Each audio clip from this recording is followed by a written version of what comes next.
हमीरपुर में अन्ना जानवरों से चौपट होने वाली फसल के नुकसान और बेहतर आमदनी का तरीका अब किसान ने निकाल लिया है, जिसमें सरकार की अहम योजना का लाभ उठाते हुए कम लागत में किसान ऐसी फसलों को बोना शुरू कर चुके हैं जिसमें अन्ना पशुओं से होने वाले नुकसान से जहां बचाव हो सकेगा, तो साथ ही लोगों को रोजगार के माध्यम से आमदनी भी दुगनी हो पाएगी। अब ऐसे में किसानों के चेहरे पर खासा खुशी देखने को मिल रही है।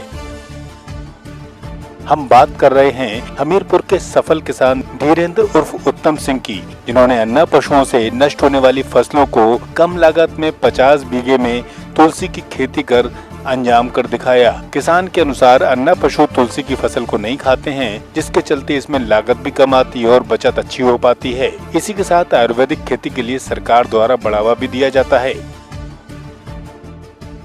सर ये 50 से 55 बीघे के आसपास होगी खेती। अच्छा। हाँ। तो क्या इसमें व्यय होता है इसमें?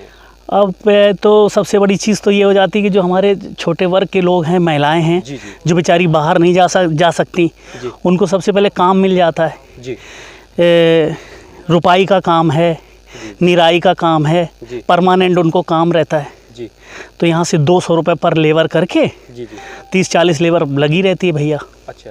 हाँ। और क्या जनपद वासियों को संदेश देना चाहते हैं? हम तो भैया सबसे यही चाहेंगे कि सब लोग ये चीज़ करें। पहली बात तो ये जानवर खाता नहीं जी, और ये जड़ी बूटियों पे काम आती है। और हमारे माननीय प्रधानमंत्री जी भी कह रहे हैं कि आप अपने आत्मनिर्भर बनिए। इसमें क्या आय क्या निकल आती है? ये सर जी ये मार्केट की हिसाब से है। इस समय तो भाव 180, 150, 140 चल रहा है।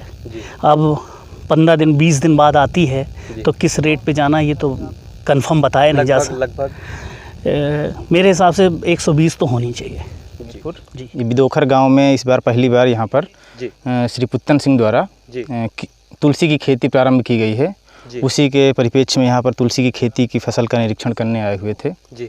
और ये विभाग द्वारा राष्ट्रीय आयुष मिशन करके एक योजना चलाई जाती है जिसमें किसानों को औषधियों की खेती के लिए प्रोत्साहित किया जाता है।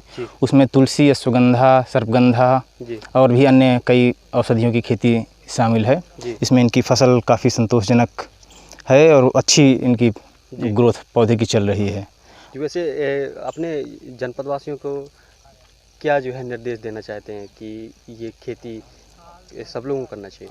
ये तुलसी की खेती इस मायने में भी अच्छी है क्योंकि इसको अन्ना जानवर वगैरह खाते नहीं हैं जी।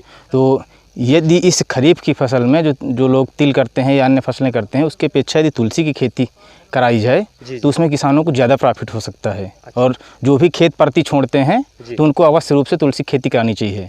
इसके लिए जनपद में राठ में ऑर्गेनिक इंडिया प्राइवेट लिमिटेड एक कंपनी है जो किसानों से खेती के पहले ही एग्रीमेंट कर लेती है और उनको उसकी फसल का उचित जो दाम मिल जाता है। गत वर्ष जो एग्रीमेंट हुए थे उसमें लगभग 9,500 रुपये प्रति कुंटल की दर से जो है उन्होंने किसानों से ख़रीदा है। और लगभग 1 हेक्टेयर में 8 से 10 कुंटल का एवरेज आ जाता है तो लगभग 80 से 90 हज़ार रुपये की 4 महीने में वो फसल 1 हेक्टेयर में बेच लेते हैं और शुद्ध मुनाफा लगभग 60 से 70 हज़ार रुपये उनको 1 हेक्टेयर मिल जाता है। 4 महीने में लगभग कितनी लगती है? लागत 1 हेक्टेयर की लागत लगभग 25 से 30 हज़ार रुपये। आयुर्वेदिक खेती से जहां किसान कम लागत में उन्नत फसल को पैदा कर रहे हैं तो वहीं सरकार भी उनको प्रोत्साहित कर रही है। हमीरपुर से दुर्गेश कश्यप की रिपोर्ट।